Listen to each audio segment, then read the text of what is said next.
And then thinking about resilience. Again, a lot of these laws that we've been talking about are focused on building resilience.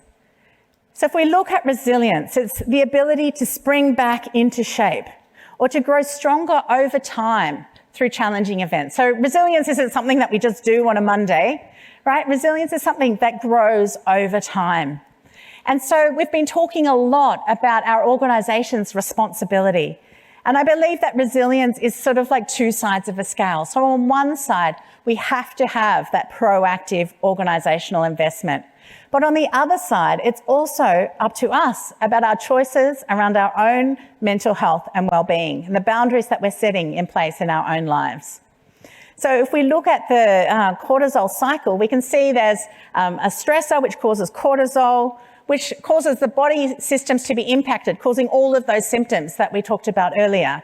But that also reduces serotonin, which increases the cortisol, and around we go. Now, research shows that the way of breaking the cortisol cycle is through self-care, to actually stop that cortisol running around in our bodies.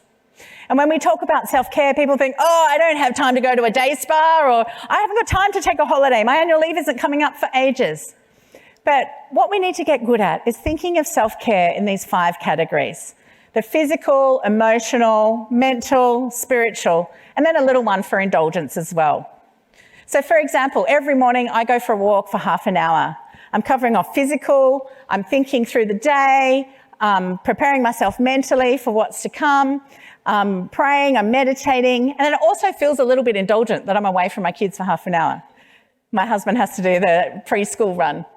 So what are you doing in your life that is going to affect your well-being? You know, self-care is not all bubble baths and trips to the day spa. Self-care requires us to address all 5 of those aspects.